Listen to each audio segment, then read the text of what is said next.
Hello, everybody. This is Jeffrey GT7, and welcome to the episode. In this episode, I'm going to be using the Mazda Roadster NA at Tokyo 600 with its engine swap. This was a request build that was given to my attention a couple days ago, so I thought this would be a good time to pretty much do an up-to-date build using this car. I've done it before. It's just been a while since I've done it. So today is going to be hopefully a pretty easy and simple swap build to use at Tokyo 600. And if for some reason this doesn't work out for you at this track, I recommend just giving this a shot at Le Mans. Matter of fact, I'll showcase both the Tokyo tune and the Le Mans tune, just in case you want to try Le Mans as well with this car. So hopefully this will help out. And without any further ado, let's go ahead and jump into the episode. So in order to find this car, you can find this car at Brand Central. Here we are right here. It's going to cost you a very cheap amount of 31,000 credits. You can, of course, choose one of the two race liveries if you want to, or you can just stick to the basic and just have an ordinary production look for this car. Now, given by the stats of this car, this is like a beginner car, in my opinion. The PP is not that much, about over 400 points. In total, so this is more like a beginner car in my opinion, but we're going to transform this car into a threat for Tokyo 600, and this is going to be quite a treat. So should be pretty easy to acquire. Just make sure you save enough credits for this car, but if you're planning on doing the full scale tune, I would recommend just have over 2 million credits because it's going to be a costly tune. So after you get in the car, the next step is going to be, of course, adding the wide body to it. It's a very small fee of 5,000 credits, and that's going to be it for the next part. After you get the wide body added to the car, the next big project is, of course, going to be acquiring the engine swap. Now, if you are a collector level 50 in the game, you have the special perk of buying both swaps and ultimate parts for certain cars. So you can see this particular swap is, matter of fact, the legendary 7878B Group 1 race car, and such a lovely legendary engine, I would say. I mean, this is possibly the best sounding engine in the game, in my opinion. And yeah, that's why I said it's probably best to save at least 2 million credits just for this tune. But you can see I've already maxed out my collector level, so that's why I can actually buy this particular swap. But there actually is a way to actually get this engine swap, just in case if you're not yet level 50, let's say if you're around 40-ish, around there in the game, I'll be able to show a way to get a engine swap or how to download or redeem one. So just go to your home. Now, this is just for example, okay? I'm actually am in a Camaro, and I actually have two choices. I can either have the stock engine or the Bugatti Chiron engine swap. So if you do see a lit up taskbar like you see right here on the screen, put the word compatible on the top right bar. What you're going to do here is just click on it. After you click on it, you see a big old paragraph right here in the middle of the screen. What you're going to do here is just ignore it. We're going to ignore that. All we're going to do here is click install, say yes, and you redeem an engine swap in the game. Now, in order to get an engine, you have to actually get the engine ticket, which you can win at doing certain challenges, or you can just simply win an engine in the minigame. For the parts, you'll need sport hard tires. First things first, you also need the power restrictor tool as well for semi-racing. The only thing you need here is the custom LSD with fully customized manual transmission and the increased buy registry, and that's going to be it for the parts you'll need for this car. Now, for the parts from car customization, here's why I have the following. I'll start off with the rims. Just make sure you copy that. Front bumper is going to be Type A. After you put that in the car, the side of the car is going to be Type A as well. One special thing to keep in mind, make sure the rear bumper is standard. And for your last part, it's going to be the custom wing set. And that's going to be all the custom parts you'll need from car customization. Just in case if you do have a livery or do not want a livery, make sure you have those parts. Now, here is the first particular tune. This is what we'll be using for today's episode at Tokyo 600. And I would just recommend just going to go ahead and just pause the episode. Just make sure you just copycat the downforce and the power restrictor. That's all that really matters. Transmission, you could probably do the same thing as well. I have it at 280 kilometers, which I think is probably a good enough number for the transmission. So you just make sure you copy that. Here's the other part of the list. You can see there's nothing back here except the increased buy registry. Now, if you want to have the Le Mans tune, I'll have it up here right now. And here it is up here. I have Racing Hard Tires as my main tire compound. Make sure you get a set of intermediates as well, just in case if the rain does show up.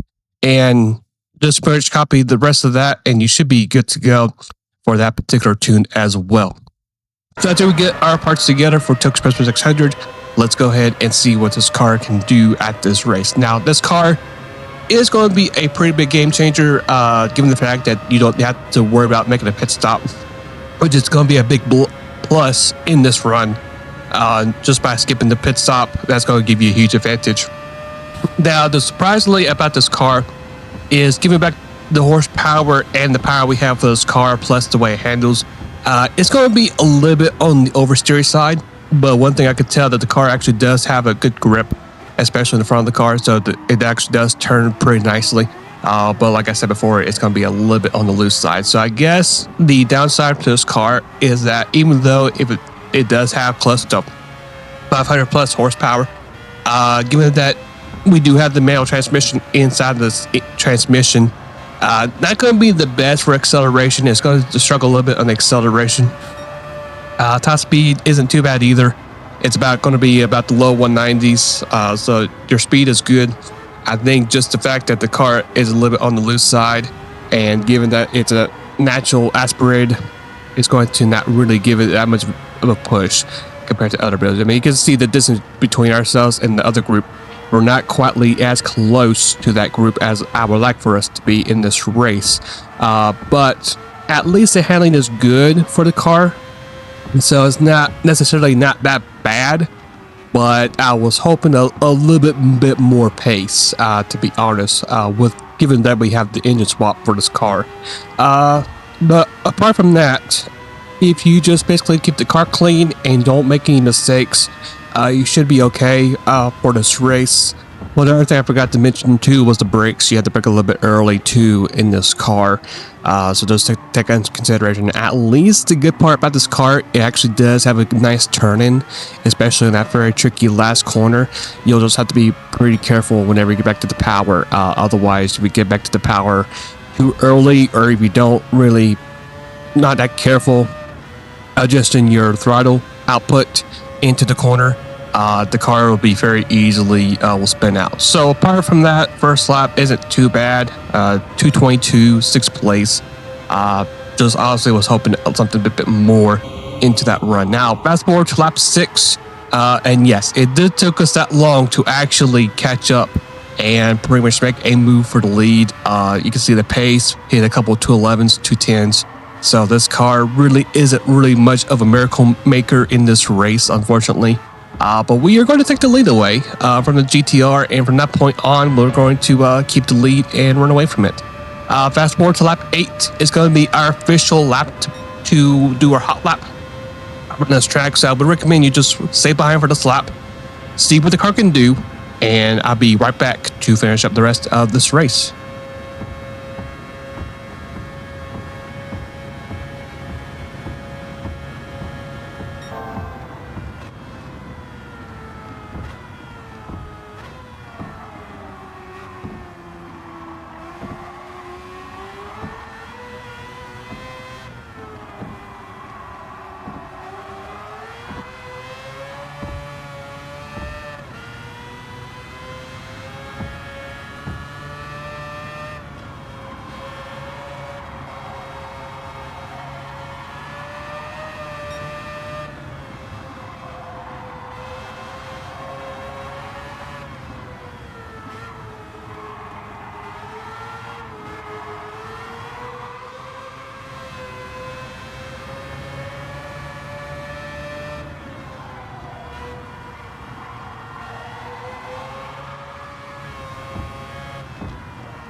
All right, so as we finish up the rest of this race, the car did okay, in my opinion. The time overall wasn't too bad. We did about 26:15, give or take. But there are some cars out there that can easily beat this on paperwork. So if you want to give it a shot for this track, you can. But in my honest opinion, I think Le Mans might be a better suit for this car. But it just whatever fits your preference. So we kept the car clean, got ourselves that clean race bonus, and that's going to be it for the episode. Now for the next episode, I'm going to be going back to Sardinia using the Jaguar X JR9. The car is back officially in the game, so I'll be going back over to Sardinia. It's been a while since I actually have gone back to Sardinia, so I'm looking forward to see what I can do with this car.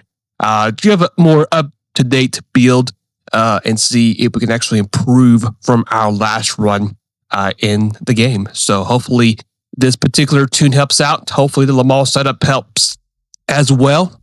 And until then, I'll see you guys later when we come back to GT7 at Sardinia using the XR J9 Jaguar at Sardinia. Thank you again for watching today's episode. Hopefully this particular tune has helped you out in Gran Turismo 7. If there is a particular build you'd like for me to try out or a different race, car class, whatever it is, you're more than welcome to put any suggestions down in the comments below and I'll do my best to do them. So if you guys enjoyed today's episode, why not go ahead and hit the subscribe button as well. It would be very much appreciated. Also, leave a like and share it. If you know somebody personally that is struggling to get a win at Tokyo Expressway 600, then you're more than welcome to share this episode, and hopefully it will help them out. Until then, I'll see you guys later, and have a great rest of the day or night for it might be, and be safe.